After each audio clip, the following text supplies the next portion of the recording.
Great. I'm, yeah. Yeah, so I want to welcome you on behalf of everybody. It's a very collegial group, and you'll be helping to do the good work for public education in New Paltz to keep New Paltz on the trajectory that it's enjoyed over many decades now. And I see that you're a SUNY Binghamton University graduate, and so you are a believer in public education as I am. And I know you have the Ulster County and SUNY best interest in your heart. And so I know you're an environmental educator, sustainability coordinator, and that is certainly in keeping with the college's focus going into the future. So we would go around the table, just have everybody introduce themselves to you, and then maybe give you a little opportunity to say a little bit about yourself. So let's see. I have Barbara Lyman. I'm going to go from my top. Barb, just say hi to you. Tell a little bit about yourself and your role with respect to Thank you. Thank you very much. Yes, I'm Barbara Lyman. I'm the interim provost and vice president for academic affairs in my second year here serving at New Paltz, which I find to be an excellent institution. I've served at a number of master's public comprehensive universities, and this is one of the most accomplished to be found. So very happy to be here. I'm going to skip over the president and go to Erica, another Kingston resident. And why don't you tell us a little bit about yourself, Erica? Hi, Julie. Yeah, my husband and I live in Uptown in the Stockade District. So great to see you here. Thrilled. I've been with New Paltz 7.5 years, and I'm the vice president for development and alumni relations and executive director of the SUNY New Paltz Foundation. So welcome. And we have Haley, who's our student representative, a voting member of the council.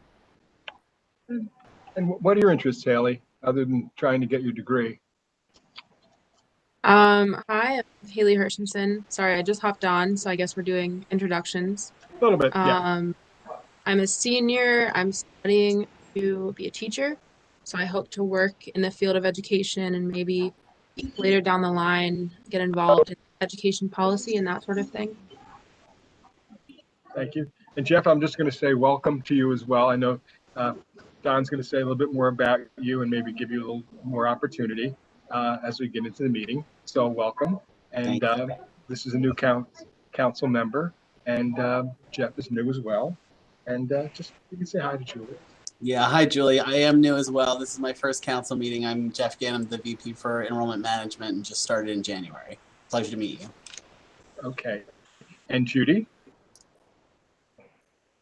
Hi, Julie. It's nice to meet you. I'm Judy Bishop. I work with the Center for International Programs here at New Paltz in an admissions capacity. I'm also a graduate from the class of 1982 and share the pride with everybody here for SUNY New Paltz. We've been working on campus since 1988.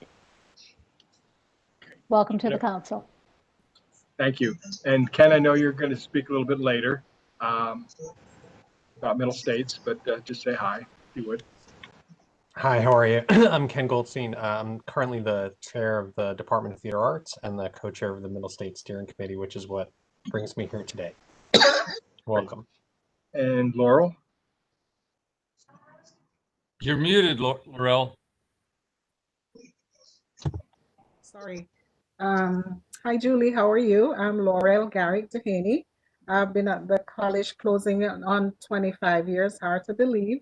And I've held a number of positions here at the college, starting with a professor in the School of Education. Then I moved into the role of associate provost for strategic planning and dean of the graduate school. And now I'm associate provost for strategic planning and assessment. Great. And Michelle? Hi, Julie. My name is Michelle Halstead. I'm the Vice President for Administration and Finance here at SUNY New Paltz. I've been with the college for almost 31 years and Vice President for almost 8. I also grew up here just a couple miles down the road. Thank you. And Ron, good to see you. Good afternoon to everybody. Julie and Jeff, welcome to the board. I'm a graduate of the class of 1974 and have been on the council for a few years now. Thank you. Rennie, I think you know Julie, but you can say hi anyhow. Hi, Julie. I think we saw each other with different hats on just last night, was it? Okay, good to see you again. Welcome. Thank you. And Rich? Hey, Julie, welcome. Rich Winters, Director of Community and Government Relations in the President's Office. Glad you're joining us. Okay, now I have Shelly. Hi, I'm Shelly Wright. I'm the Chief of Staff and Vice President for Communication, and I'm the Secretary to the College Council. And I've been here 24 years. I came the same year as Laurel, so I guess it's almost 25 years. Started as a faculty member like Laurel and moved into administration in 2003 here in the President's Office. And we're excited to have you. Thank you. And Tahina, you jumped around on my screen, but you're over here. Oh, I'm jumping around. Welcome, Julie. My name is Tahina Pacheco-Dunn, and I am the AVP for Human Resources, Diversity, and Inclusion, and the Chief Diversity Officer of the college. Okay, well, thank you. And I don't know if Mike Cottonato, Mike, I don't really see you, but I see your name, like on a lot of those legal papers your office sends to me. So, you want to say hi? Okay. And Stephanie Blaisdell. Steph, I don't see you, but I see your name. Are you there? I now speak. Yes. Oh, Mike, good. There's Michael. Hey. So. Okay. I don't know if you have it on the screen, but just, you know, I know. I congratulate the new members. In Ulster County attorney. I was just thinking as the new members were announcing when they got on, I'm on since 1995. And it's been a long time, and I'm glad to see some new faces so I can retire. Don't go too soon. And before I forget, Don, I still have your book, which I meant to give back to you and discuss it over lunch, but we never got a chance to because of COVID. But I'll get back to you. I still have it. I will say, Michael, that I'm not very systematic about keeping records when I loan books. Well, I borrow books and I bring them back. Oh, good. So we'll get together and have lunch one day. Sounds great. Great. And Stephanie?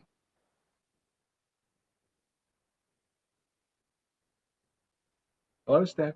Okay. Well, I'm sorry, I'm here. Hi. You're usually in person, but I don't see you. Can you see me? Kevin, we can barely hear you. Okay, hold on. How's that? There she is. Any better? That's better. I'm sorry, I'm having to jump on and off. But my name is Stephanie Blaisdell. I'm the Vice President for Student Affairs, she, her, hers, and I've been at SUNY New Paltz going on 4 years.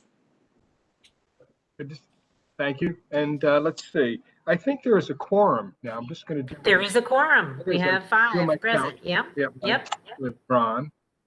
Okay, great. And first thing I would do would be ask for approval of the minutes of both September 24th and October 21st, 2020 minutes. Do I have a motion? So move the motion. Second? I'll second. Great. All in favor? Aye. Aye. Thank you. Now I would like to welcome again Jeff Gant. He's our new Vice President for Enrollment Management. And President Christian will tell us a little bit more about him later. I'd just like to, tell you that Dave Eaton was, here for a while, and you have a wonderful spot to and large shoes to step on or fill. And so I wish you luck. I'm sure you're going to keep New Paltz on the trajectory, notwithstanding the trying times that the COVID problems attendant to enrollment have brought. But I'm sure you're up for the challenge, and we welcome you. I think you'll enjoy your time here It may be challenging, but it has so many, many rewards. It's just a great place to be. And I don't know if you can tell us a little bit about your biographical information, or we're going to leave that to President Christian. I could, Okay, John, give me, you want me to? why don't you tell us what you think brought you here? Go ahead, Jeff, and I'll fill in if you miss anything. Okay, sounds good. Well, thank you so much for that. I really appreciate that warm welcome. And I've been at SUNY New Paltz now since the beginning of January, although some days it feels longer than that, and some days that feels like the blink of an eye. I had the very unique privilege, I've decided it's a privilege, that I've had a really long lead up to my start time at SUNY New Paltz. So I spent this time in quarantine getting to know the campus and getting to know the community, and it's been wonderful.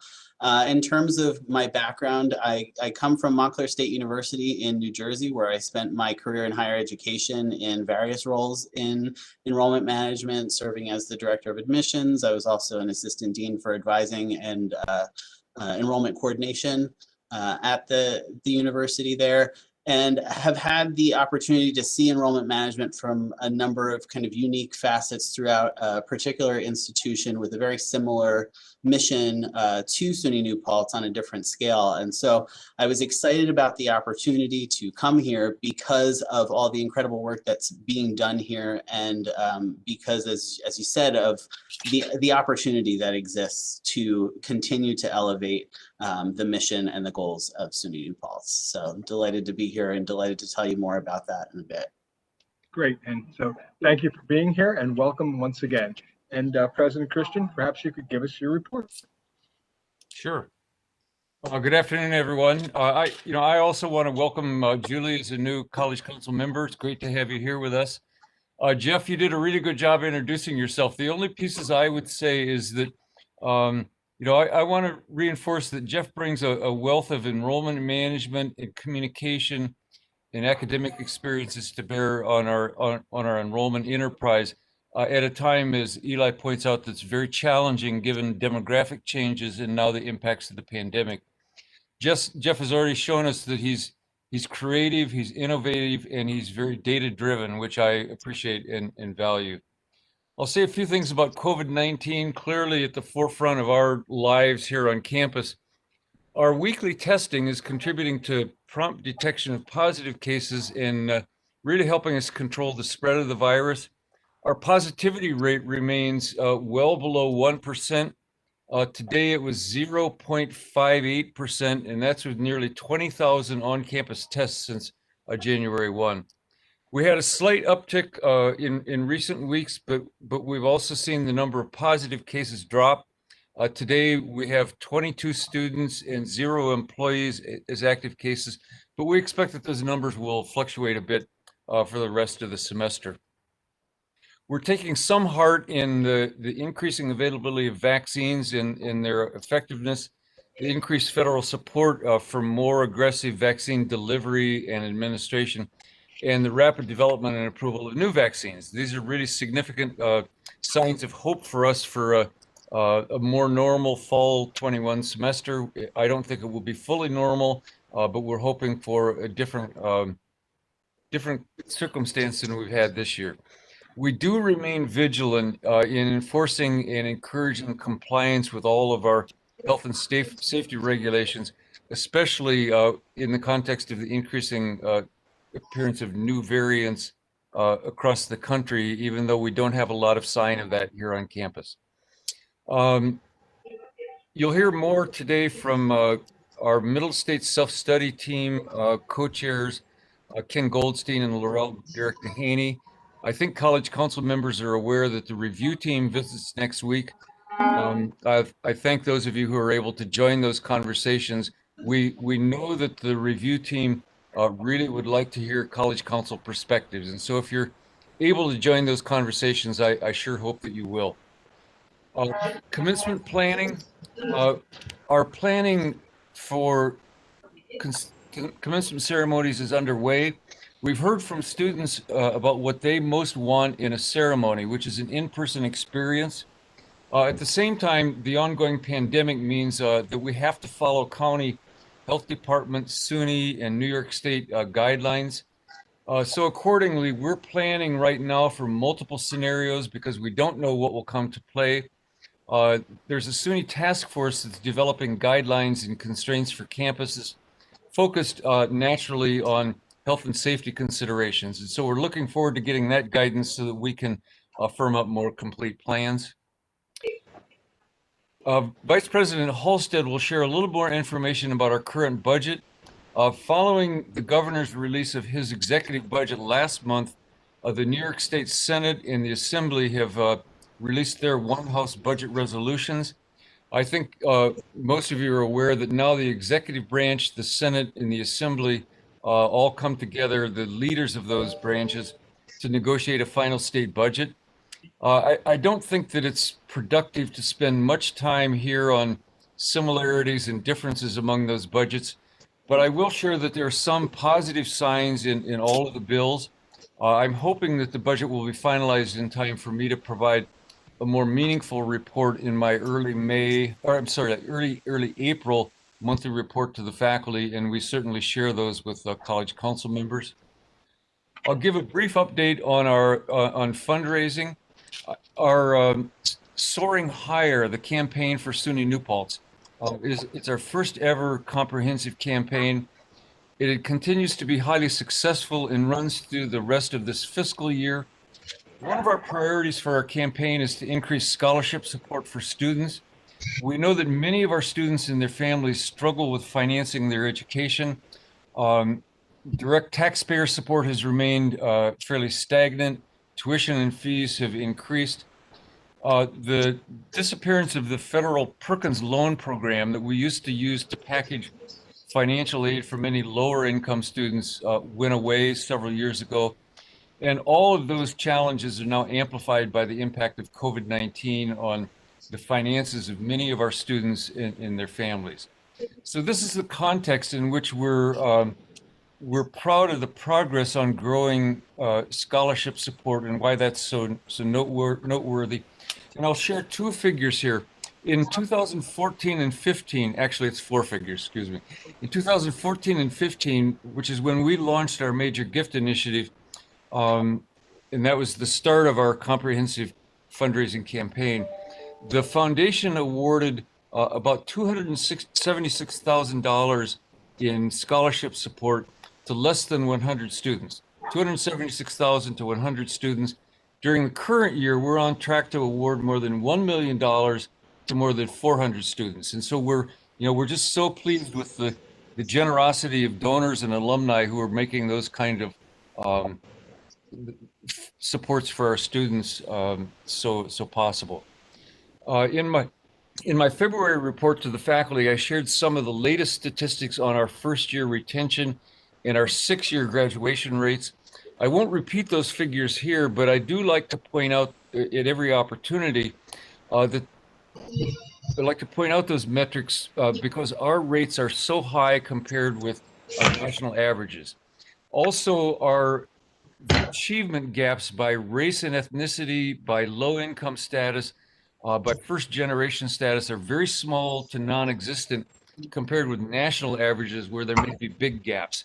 I'd refer you back to my February report that includes graphs of some of those patterns.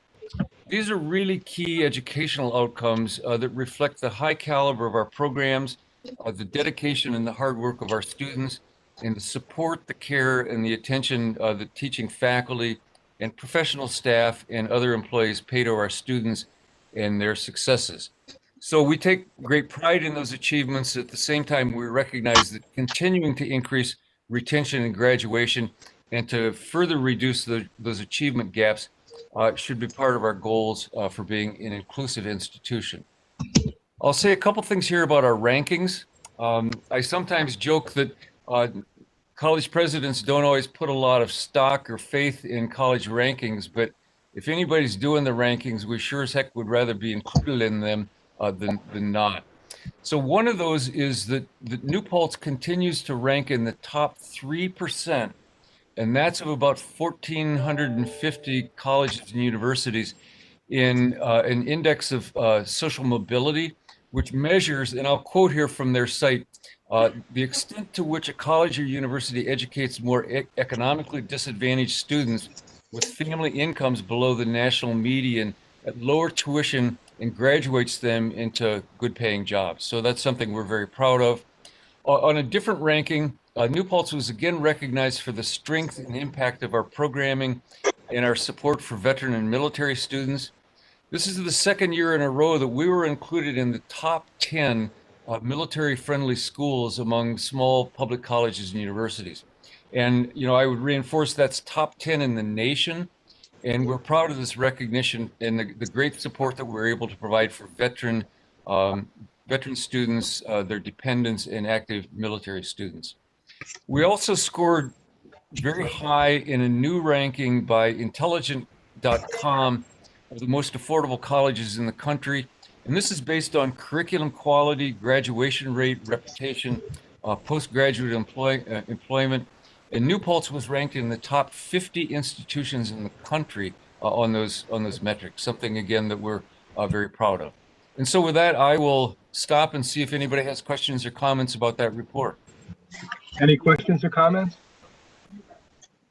Well, plaudits to New Paltz and the faculty and the student body and the administration for the accomplishments that just stack one on top of the other. I don't know if they're going to go to Mars or farther, but the trajectory is just unbelievable, really hard to imagine, because the success has been duplicated time and time again, and in the important role, which is social mobility, affordability, and helping I'm a veteran, helping veterans, and the scholarships that come along with it from donors and people who know that the students who come here take advantage of their education and are in need. The reputation in our community, Julie knows, and New Paltz, it's the place to go. And so it serves our local community, serves our society in general.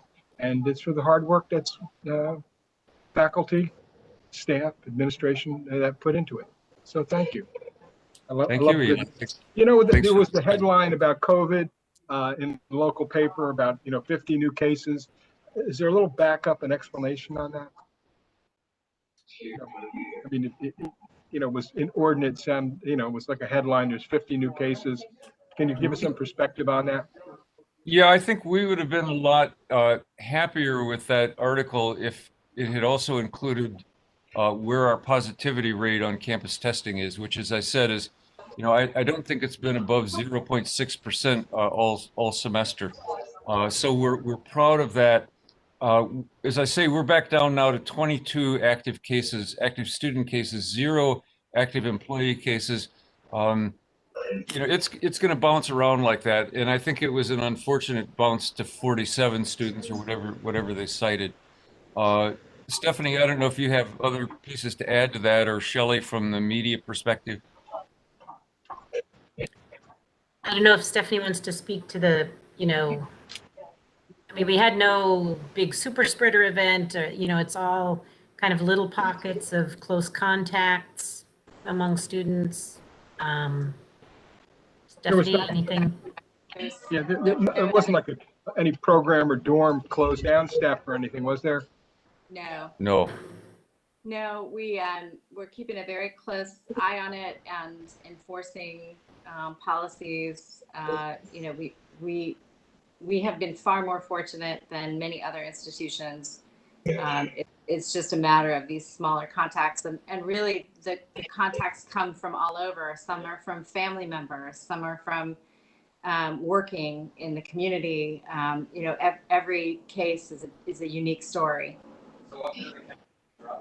I think another point for all of us to recognize is that, and this will sound hokey, and I don't mean it to be, but if campuses are testing fewer students less often, it's more likely that asymptomatic students will be moving around, perhaps developing mild symptoms that they confuse with a cold.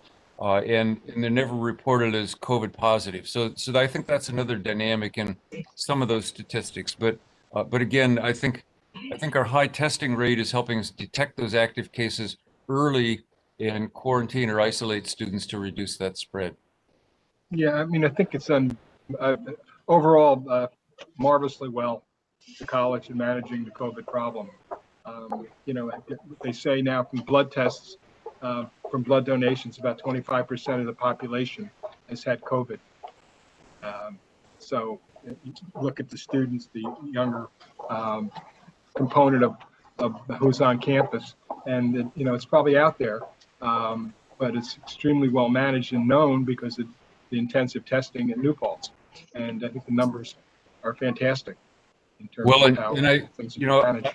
I also always seize the opportunity to point out, and Haley can reinforce how amazing our students have been, by and large, in complying with masking, social distancing, hand washing, staying away from campus if they feel symptomatic, and so our students have been really amazing and a big factor in keeping the case count low. They're serious students and they're serious about COVID. What are the dynamics right now of those classes? Are all classes being held remotely, or are there in-person classes happening right now as well? Barbara, do you want to respond to that? Yes, thank you. Yes, we have about 25% of our courses are in person or have an in-person component, you know, or a hybrid. And that's the way it's been from first semester as well, right? Yeah. Thank you. Are there any other questions? So we have two guests, which got the opportunity to speak to immediately, but we have the Middle States Reaccreditation Evaluation, which is on March 24th, or beginning on March 24th, Wednesday to Friday, March 26th. And, you know, of course, I encourage the council members to participate. I know I likely will if I'm not somewhere else, hopefully not here at MSK. And, but we have Laurel and Ken here to tell us a little bit about that. So I don't know who's going to take the lead, either Laurel or Ken, in telling us a little bit about the Middle States Reaccreditation.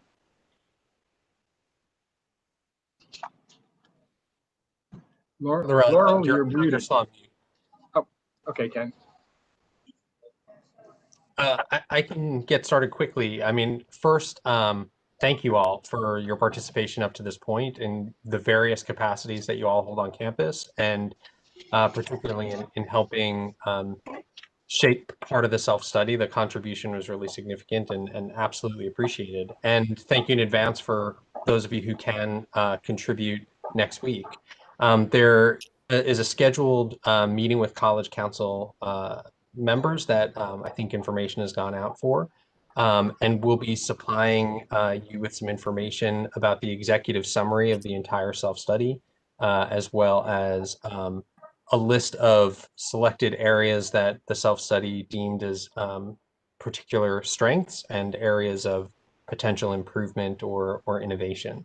And I think it's a pretty remarkable experience to go through a self-study of this depth and this length and really feel like there's an incredible list of accomplishments. I was saying earlier in a meeting that I've learned so much about not only what's happening in other areas of campus, but just how incredibly effective so many different areas and divisions and units on campus really are. And so I think it's a pretty remarkable summary to sort of take in. And I think Laurel can speak a little bit more specifically about the conversations that might be going on. And then, of course, we can answer any questions you have. Okay. Laurel, you're muted. I see your lips moving, but I can't hear you. Oh, I thought something was wrong with the volume on my computer, so I turned it up. But then I realized it was as simple as just unmute. Anyway, it's just so. I wanted to say thank you to my wonderful co-chair. Let me say that it has been just great working with Ken these past several months. It also has been great to be involved in this Middle States reaccreditation process. For us on the campus, this is one of the most important events in which we participate. Thankfully, we only have an on-site visit every 10 years, and now it's going to be every 8 years. I wanted to just tell you a little bit for the benefit of those who have not heard this, what I want to characterize as presentation before, or some form of the presentation before, what Middle States is, what we really have tried to do in our self-study these past 2 years. And I should just say to you that although you will hear that we've been involved with the Middle States process for two years, we actually have been involved in the process for close to 10 years. Because we had our last visit in 2010, 2011, and I can think of at least one college council member who was involved with that at the time. And we started looking at the recommendations that arose from the self-study at the time. And so when you look at the current self-study, you will see that we have done many important and significant things over the last 10 years. So we do encourage you to read it if you can. And if you can't read all of it, I would encourage you to read Standard 7, the information on Standard 7, because that information pertains specifically to members of the College Council. So what I'm going to do now is to just talk a little bit about what Middle States is, what we've tried to do, and the kinds of questions that we think may be asked. So we are, as we said before, undergoing our Middle States review, and Middle States, the Middle States Commission on Higher Education, we say Middle States for short, is a voluntary non-profit membership organization that performs peer evaluations and accreditation of public and private higher education institutions and colleges, not just in the United States, but also internationally. And we emphasize the idea that it is a peer institution because as a part of this Middle States process, institutions conduct a self-study and there's also a peer evaluation. And the peers come from aspirational institutions or institutions that are similar in terms of their mission and scope and so forth as SUNY New Paltz is. So it's important to note that there is no government per se involvement in this. But you also should know that the U.S. Department of Education recognizes the Middle States as an accrediting body. For us, that's also important because when we become accredited by Middle States, we are entitled to obtain federal financial aid. And I notice that Haley is on the call. And for you, Haley, as a student, attending an accredited institution means, for example, that if you decide to go to another university, your credits will be recognized and they can transfer to that institution. So for us, getting Middle States accreditation is important for those reasons, but it is also important because it is a stamp of excellence or a stamp of quality for us. We have to, as we go through the Middle States process, take into consideration what Middle States standards and requirements and criteria are. And when we are reaccredited, it means that we have achieved that particular standard or those standards as part of the accreditation. So what does Middle States really look at? Middle States has 7 standards, and those standards are mission and goals. They are looking, do we have an appropriate mission and a mission that is appropriate to higher education? They also look, they examine us in terms of, are we operating ethically? So standard 2 is ethics and integrity. Standard 3 is design and delivery of the student learning experience. Standard 4, support of the student experience. Are we supporting our students? Standard 5, do we know whether we are achieving our mission? So they look at educational effectiveness assessment. Standard 6 is planning, resources and institutional improvement, and Standard 7, governance, leadership, and administration. So a little later on, I will talk a little bit more about that, because I believe that most of the questions that will come from the team, and I should point out that we don't know what questions you'll be asked, but I have served on a number of middle states peer evaluation teams. And the last one I served on, which was earlier this year in February, I was assigned to Standard 7. So I was a primary person assigned to Standard 7, and I was a backup, I think, on Standard 1, which is mission and goals. So I have an idea of the questions that I wanted to know about. The other thing about the Middle States reaccreditation process for us, as I mentioned, there are two primary aspects. One is that we have engaged as an institution in self-study for 2 years. But again, I mentioned that we've been doing this for many years, right? And as part of this whole process, in addition to having these periodic reviews, in this case, 10-year reviews, we also each year, as an institution, we file what we call annual institutional updates. And what we report on with those annual updates are what I want to characterize as bright line metrics. They want to know not just about our enrollment and the composition thereof, but they want to know about retention. They also want to know about our finances and the like. So that it supplements, if you will, the periodic or longer term reviews. As part of this self-study, which the entire campus has been involved with, including pretty much everyone on the call, and I'm talking about those who are members of the campus community, we look not only at the standards, and we're looking at the criteria and saying, have we met these criteria? And what evidence can we provide to the team to demonstrate that we have met the criteria? So you will see narrative in the self-study, but you will also see data, and you will also see references to certain documents. So we uploaded the self-study to a particular Middle States website, and alongside that, attached to each standard, we attached, I would say, tens of documents. We have hundreds of documents on the site. But we also know that the reason that they come to campus is because they want to verify the information in our self-study. And in fact, the information we have in the self-study, they may have questions about. So they want to know more, a little more from us to round out the picture, if you will.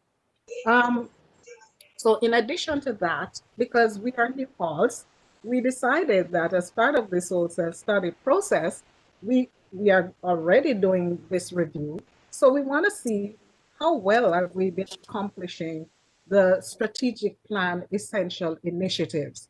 So alongside looking at the Middle State standards and criteria, we also decided that we were going to examine our progress, not just in implementing our strategic plan initiatives, but also in attaining the strategic plan initiatives. Those of you who've been on the College Council know that we have 7 of those. And I'm just going to quickly read those to you. We have nurture innovation and the learning environment, which is standard 1. We have establish and engage living and learning community, which is 2. Number 3, strengthen philanthropic relationships and success. Number 4, engage alumni in the life of the college. Number 5, market New Paltz internally and externally. Number 6, improve internal processes and address institutional capacity. And number 7, strengthen regional and community engagement. In addition, we also identified 4 priorities for our campus that we wanted to examine as part of this self-study process. Those are nurture the learning environment founded on critical thinking, creativity, and the growth and sharing of knowledge. Number 2, cultivate sustainability in all its forms, including institutional, social, economic, and environmental sustainability. forge community and enhance our commitment to diversity, equity, and inclusion. And number 4, increase accessibility of undergraduate and graduate education. So what we did in terms of trying to manage all of these things that we decided that we wanted to look at is we developed a crosswalk, and we found connections among all of these. So as I read the self-study, I want to believe we did a good job in making those connections and highlighting our progress in achieving those standards, middle state standards, or strategic plan essential initiatives, and or institutional priorities. The next thing I will say to you is that, okay, so during the virtual visit, as I indicated, the team will want to know a little bit more. And as it relates to the College Council members, here are some things that I came up with that I think you may be asked.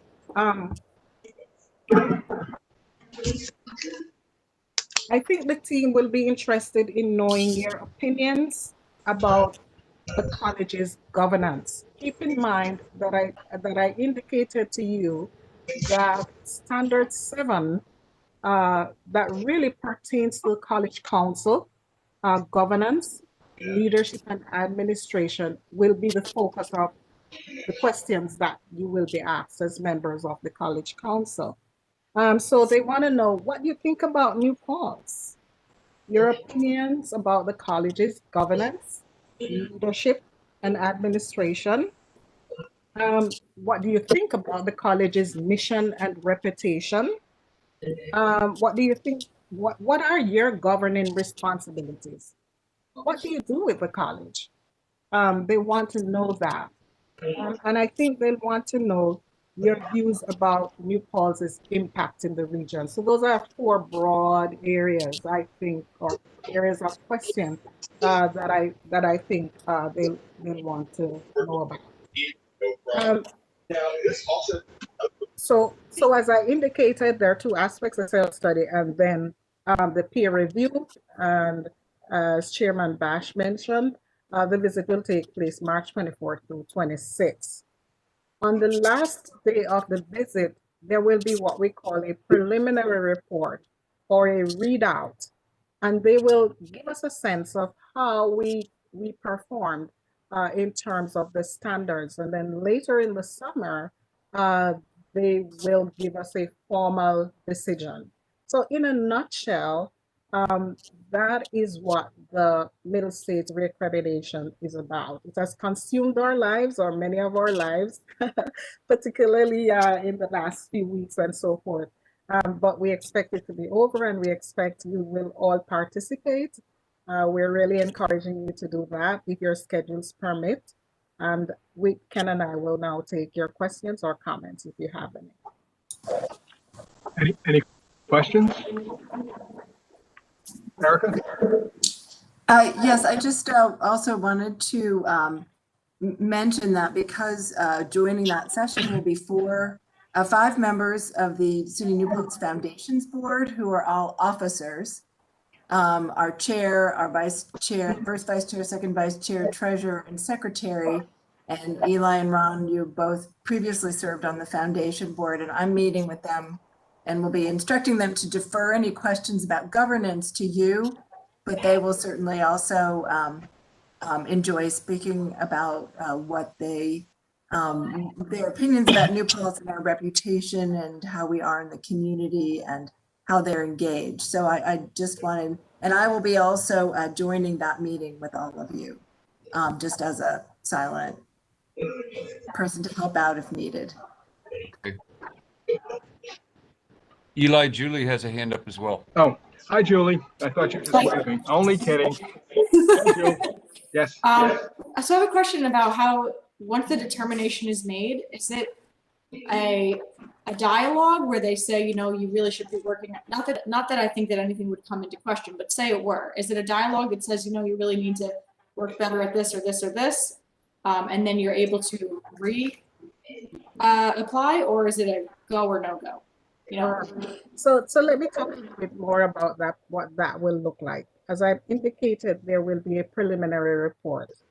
About 2 weeks or so after that, they will send us a draft of the report, and we will have an opportunity to correct any errors of fact or things of that nature. So that is regarded as a rejoinder.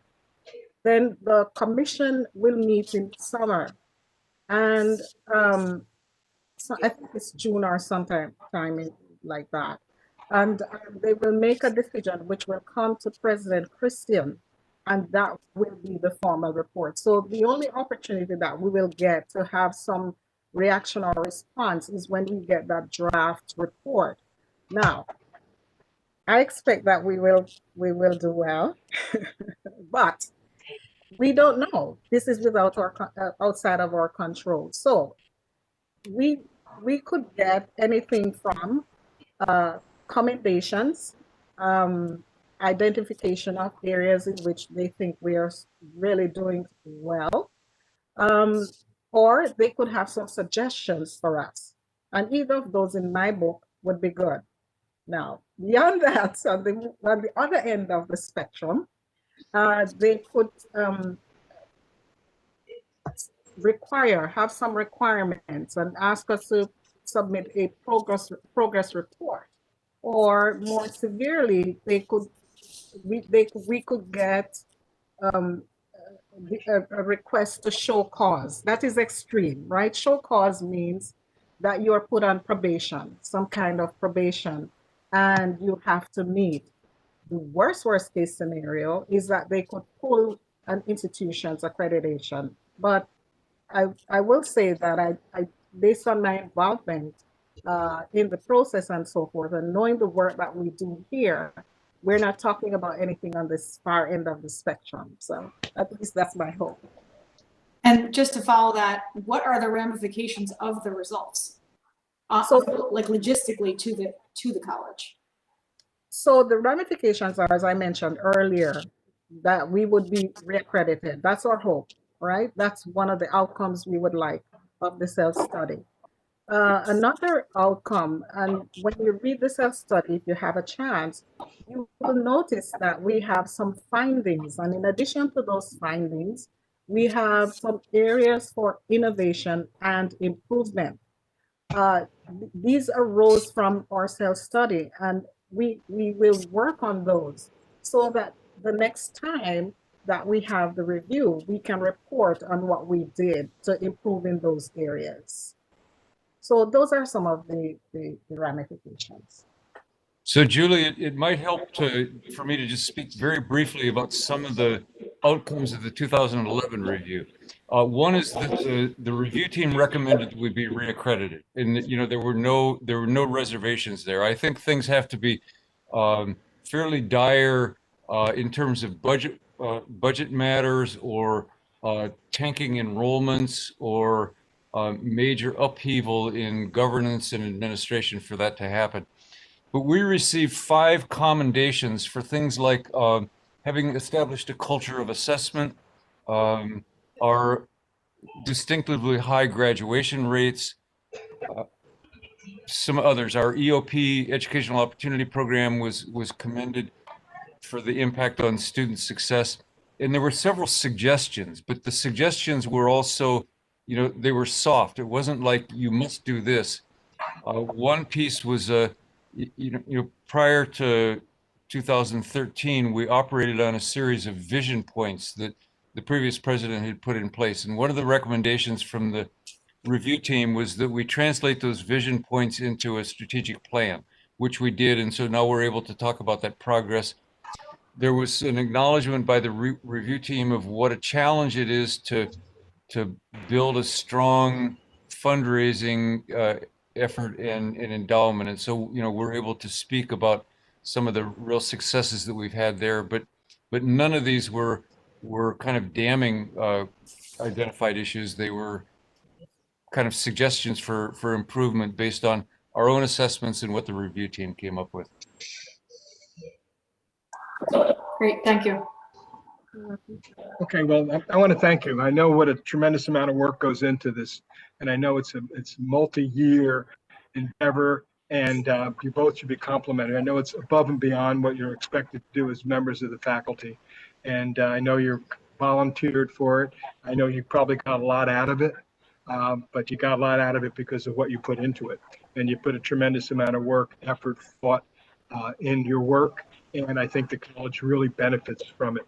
And I know from the many decades that I've been involved that the self-assessment part of it is really, really important because the faculty and staff really look inward, and they look inward to improve things, not to embellish their accomplishments, but rather to see how we can do better. So it is a terrific endeavor. It is something that you should be proud of. I'm somewhat optimistic that we will do well. In past years, there have been suggestions only to polish us rather than to change the way things are going. The things have been moving in a great direction because of everybody's hard work, and the self-improvement is layered on over and over again. So thank you very much, and I really mean that sincerely. And it isn't like the inspection and scrutinized with a magnifying glass, but rather a congenial review, and it's because of your experience and your thoughtfulness that we do so well. And I'm somewhat optimistic. And when you went in with the laundry list, it seemed like the touchstones are what we do. What they assessed is really what New Paltz does. And I didn't see any place when you listed things that we really had holes or something that we overlooked. I think we hit all the keystones very well. And we'll see how the third party feel about that, but that's my thoughts. So thank you again very much for your hard work. And thank you for having us. Beyond, and it's not easy in the COVID environment as well. And because a lot of it I know is, it's not the one-on-one, it's virtual. And that makes it all the more a challenge. So thank you again for your hard work. And thank you for your time. Thank you. Thank you all.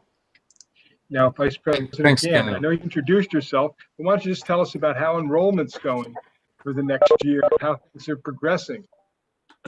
Well, things are progressing well. I'm very pleased to have come to an institution that already has such a strong reputation and an incredible brand, and has done such fantastic work with enrollment over such a long period of time. We've really built up a great product, as they say. And when you have a great product, it's easy to sell, and that's exciting for somebody who works in enrollment. So what I want to do now is just to share my screen and then take you through just a couple of slides to talk about the enrollment landscape and the context that we're working in over these next couple of years.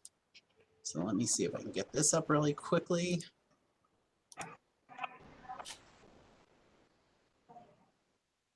Great. So when we think about navigating the enrollment landscape, what we're really talking about is kind of the converging challenges that are coming to bear at this particular time in our history. And, you know, as I said, I feel very fortunate to be at an institution that has such a strong reputation and has done such incredible work, because it's laid a really strong foundation as we go into some challenging times. I don't think that I need to belabor the point that the pandemic has obviously taken a toll on higher education in general. And certainly the college has not escaped its impact.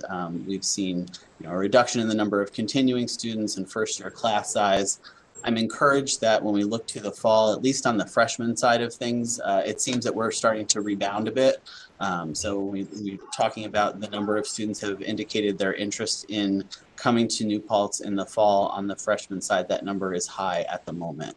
But, you know, as every college across the nation, we are facing challenges. When we look at our counterparts in the community college sector, where we draw a large number of students as transfers, we're looking at a community that has been in decline in enrollment for a number of years, but just in this past year with the pandemic, they've seen a 10% decrease in enrollments at community colleges. And since we're not out of the pandemic yet and its effects, there is not yet any signs of a rebound to that number. So that's something that we're going to be dealing with for the next few years at least in terms of transfer enrollments. And we have to compensate that through creativity in recruitment and in retention efforts as we move ahead. At the same time, we are seeing increasing competition for students, and these next 2 points are sort of interrelated. Because we are in a region where some of our bordering states, like Connecticut, for example, have already seen precipitous downturns in their demographics, just the population of high school students who are coming up for graduation each year based on birth rate, we're seeing competition in the region increasing. And so they're looking at New York State, which has had relatively stable population demographics for at least the last several years as a kind of a fertile recruitment ground. Again, out-of-state students pose a challenge in recruiting them for that same reason. When a state has a population downturn, they look to decrease their out-migration and makes it harder to recruit out-of-state students. And then we look at just student behavior in general. Over the last, I'd say 10, 15 years or so, the behavior has shifted to students now submitting an average of 6 applications, 6 different schools as they're applying. That's the average. So think of the students who are submitting 13 and 15 applications to different schools. The choice is very high, the market is very saturated. And then kind of putting this all into context is what the population of high school graduates in our recruitment territory is going to look like over the next 3 to 5 years and then beyond that period. So until 2025, we're actually going to see a little bit of growth in our region where we recruit of about 1.4% in terms of the number of students graduating from high school who would be college going. After that point, though, after 2025, the population of high school graduates is going to fall steadily for 10 years to a grand total of a 14% decline. So that's a really significant number. And this is not unique to New York. We are not even the hardest hit by this population downturn, but the Northeast in particular is seeing a very significant decline. So as we go into recruiting and retaining our students, this is the context through the lens through which we are viewing the challenges. And as I said, the challenges themselves are not unique to SUNY New Paltz by any stretch. This also has implications on budget, of course, as we draw the majority, about 80% or so of our operating budget comes from tuition. These are considerations that we, just like every other institution, have to make. However, I would say that the opportunities that we do have the benefit of kind of making these opportunities uniquely New Paltz. So when we look at how we might proceed, given that enrollment context, 3 kind of easily identifiable, let's put it that way, touch points come to mind. So the work ahead of us is really in solidifying our current markets, making sure that we are maximizing our market share in the areas in which we already do well. So we're increasing the applicant pool in those strategic territories, looking to increase out-of-state markets where we've had footholds. And then as we look to regions where we might make strategic gains and develop emerging markets, that'll be the work ahead. And we are starting to actually see that shift and change a little bit as the pandemic has changed student behavior. The next touch point for us is the work of increasing our yield. So yield is the task of converting a student who's been accepted into one who's paid a deposit and committed to enrolling. And we have a great opportunity there to increase the percentage of students who kind of take us up on our offer. That'll be critical to the work of maintaining the levels of our enrollment, but also maintaining our selectivity, which is the cornerstone of the SUNY New Paltz mission and the students that we serve being very high quality. So we want to make sure that we are maintaining that brand point by increasing our yield. And there are a number of different ways that we might go about doing that, and we're already working on kind of reorienting towards some of those. And then we look kind of at the entire student journey and making sure that we're not letting anybody fall through the cracks once they have decided that they want to join the New Paltz community. So we're taking a hard look at the kind of the student journey from the point of application through to enrollment, and looking at ways in which we can look kind of capitalize on data that we have to make sure that students are moving expeditiously and that they're having a good experience throughout that onboarding process. So putting that into a strategy means that we kind of take it into two chunks. We're looking first at this mid-range planning, that fall 22 to fall 25 period, where we know that population is going to grow. And as I said, we want to make sure that we're maximizing our enrollment at that point, that we are getting becoming very skilled at the work around yielding students, that we're identifying opportunities for revenue generating programs to support traditional enrollment streams. And then while transfer enrollments are in decline, we don't kind of take our foot off the gas of making sure that we're forging strong partnerships with our transfer institutions, our community colleges during that time, because we know that once we get into that long range planning period of 25 and beyond, when enrollment starts to, or not enrollment rather, but population starts to decline, we want to be prepared to welcome larger transfer classes as those numbers rebound. And then, of course, we want to make sure that we're doubling down on our yield initiatives and retention in particular, making sure that our advising resources and the ways in which we monitor and shepherd students through their degree program are very strong. This is an area where, you know, we're already very good, which is exciting, and we have the opportunity to get better, which is critical because it's cheaper to retain a student than it is to recruit a new student in their place, of course. And so through that time, through that long range planning, the college has already undertaken the work of investigating alternatives for you know, enrollment streams and looking at online degree offerings and certificate programs and the like, and we look forward to expanding that. So I'm very fortunate in that I've stepped into a role with a really excellent team, and they've helped me ground these plans into a vision for enrollment management for the division. So as we look to the various tasks and challenges ahead of us, we've kind of rooted ourselves in these four different categories in terms of directions that we want to take.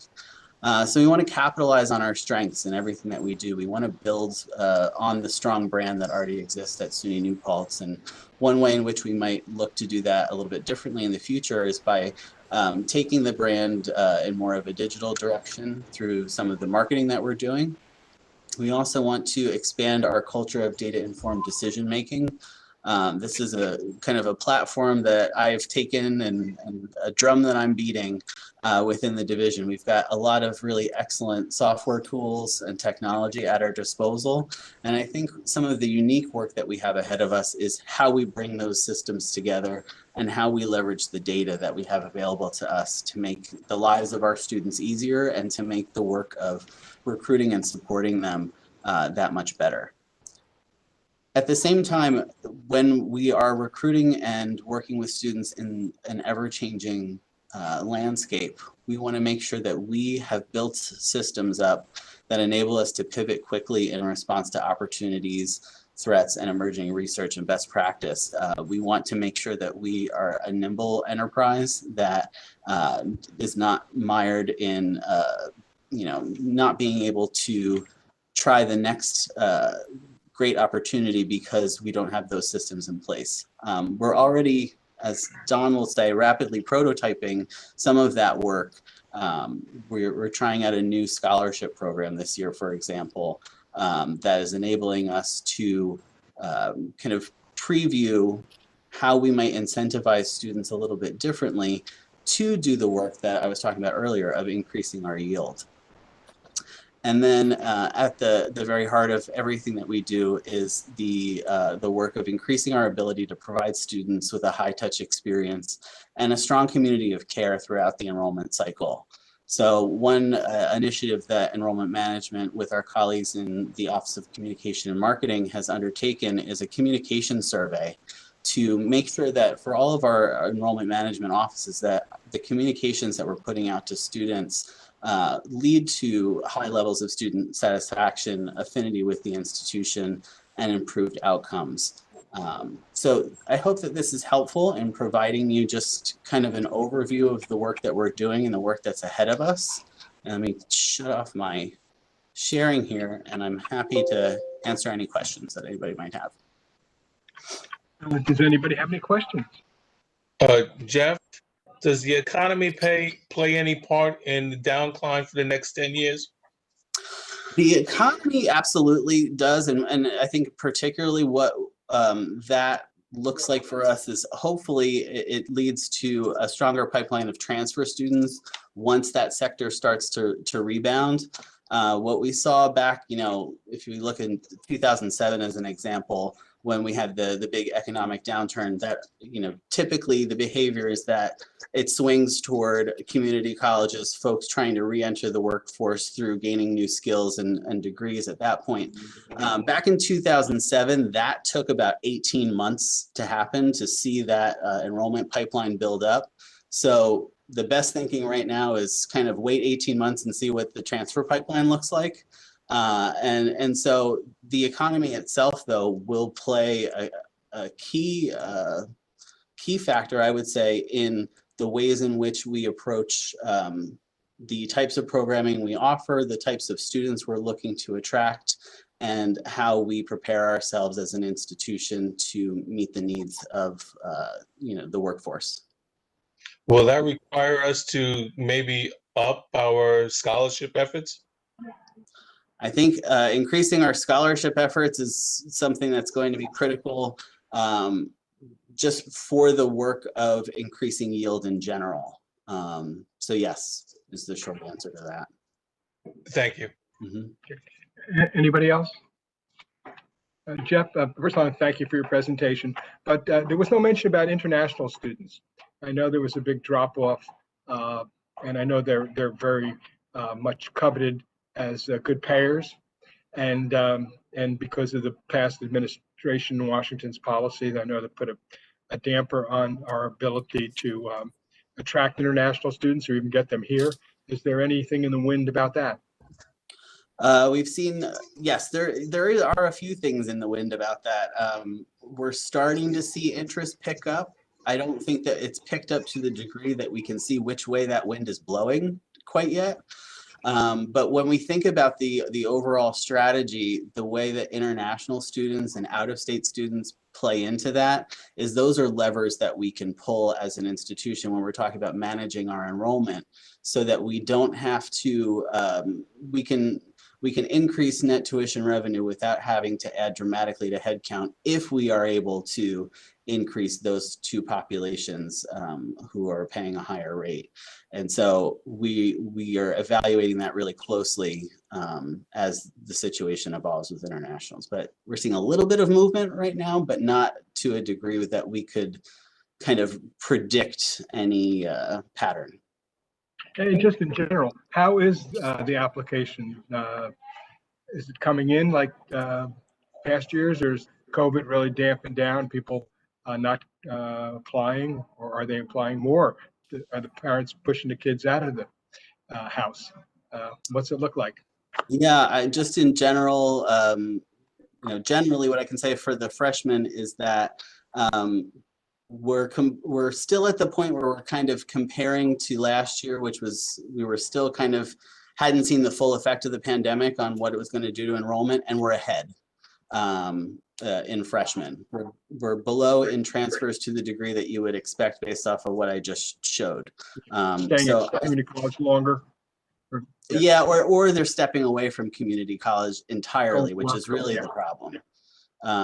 But certainly the indication is that interest is strong in SUNY New Paltz.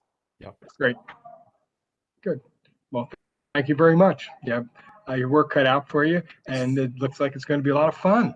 Yeah, absolutely. Okay.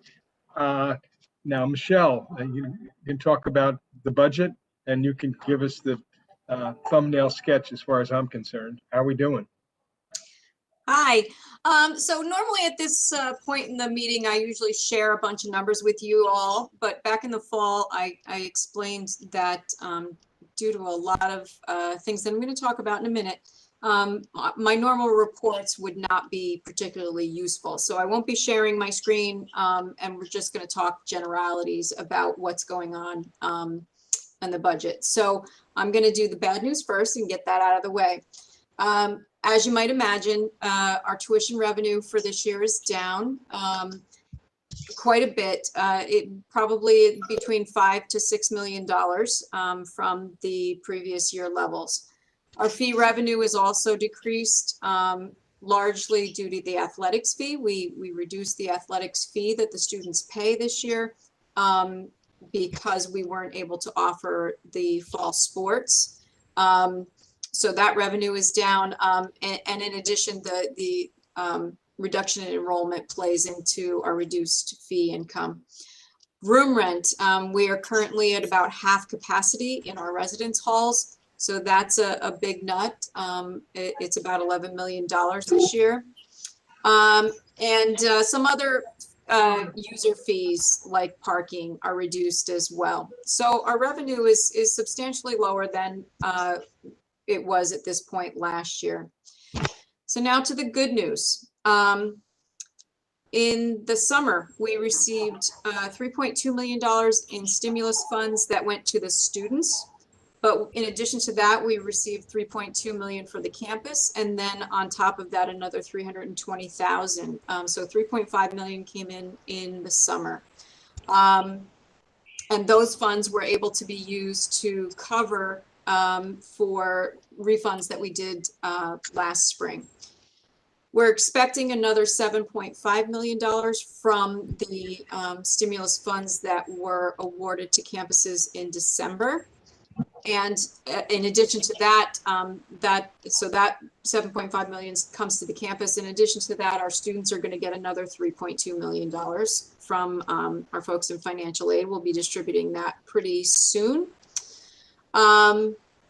On top of that, we were just informed last week that the American Rescue Plan the campus could see another $9 million of institutional dollars, and the students see an equal amount. So another $9 million going to our students. So that's very good and welcome news. Another piece of welcome news, I think I shared with this with you in the fall, but SUNY and the Dormitory Authority of the State of New York refinanced our residence hall bonds last June. And that created a significant savings for this year and for next, in that the bonds have been refinanced and won't be payable for another 2 years. So basically our bond payment for this year was forgiven, and that amounts to about $11 million. In other good news, we're still holding the line on the expenditures as the state requested of all campuses back last April. Anything that we didn't need to spend, we aren't spending. We're holding the line on filling positions. We're only filling positions critical for health and safety, revenue generating, or critical to the operations. Currently, we have about 60 vacant positions on campus from this time last year. So a lot of people doing a lot of hard work and saving some money in the meantime. The full value of those positions is, the full annual value is about $2.8 million. In addition to that, we're looking at all of our supplies and materials and holding the line on those expenditures. So great job from everybody on campus for that.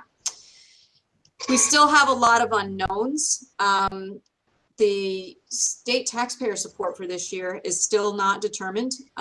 So we're eagerly anticipating the 21-22 budget for the state to come out, because that will impact what we receive in 2021.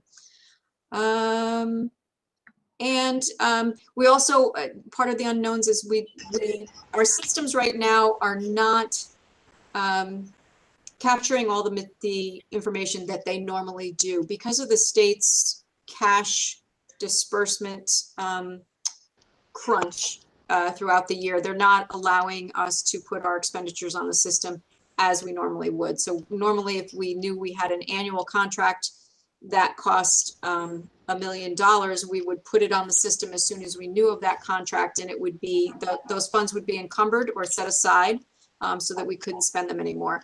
We're not able to fully encumber all of our contracts. So when my finance folks and I look at the system, we don't know exactly what's sitting out there needing to be spent. So all of that prevents me from giving you hard and fast numbers.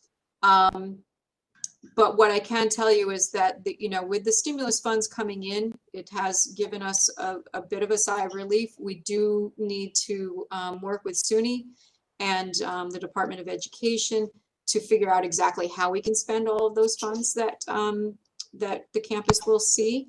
And we're eagerly anticipating the state budget. So we're a little bit on pins and needles right now, waiting to see how that comes out. As Don shared with you before, we still have a little bit of that roller coaster ride to ride out before we know exactly where we stand. Well, thank you. Does anybody have any questions? Michelle, the borrowing from the authority, is that specific to New Paltz, or is it part of their aggregate amount that they borrow every year? It's part of the aggregate dormitory authority of the state of New York. So it's not just SUNY, it's all of the private colleges too that want to jump in and issue bonding for renovations and creation of residence halls. So it's a big program. Okay, so we just do a portion of that, is what you're saying? Yes, yeah. Okay, thank you. Mm-hmm. And Julie? Sorry. So Michelle, the 60 positions that you had talked about that were vacant, is that from attrition, or were people furloughed? Like, did you guys do any furloughs during this process, or is there intent to refill those or not? No, at this point, no furloughs have been discussed, and those are all from attrition. Most of the positions are more classified staff, facilities, administrative staff.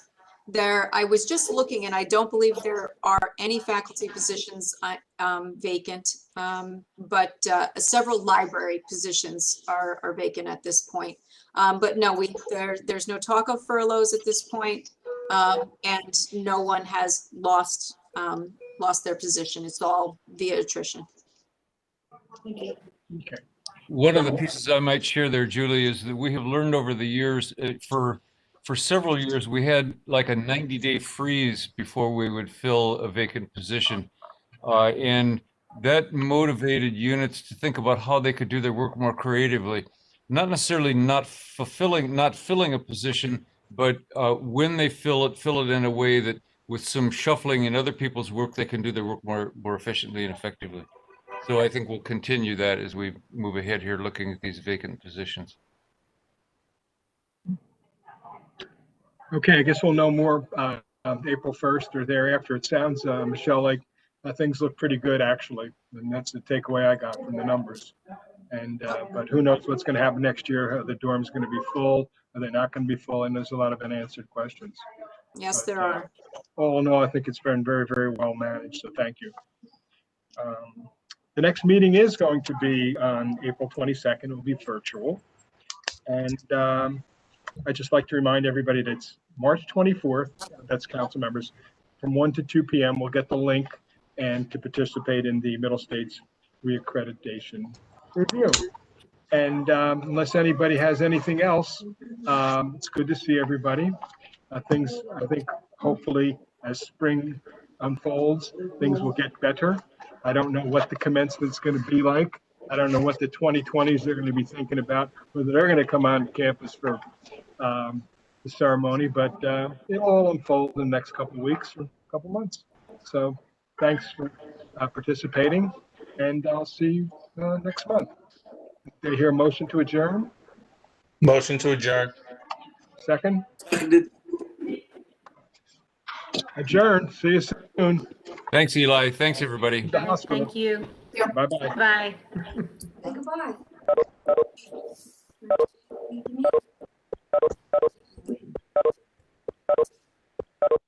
You're all leaving the meeting. What do you do to leave the meeting? You got me, huh? Here.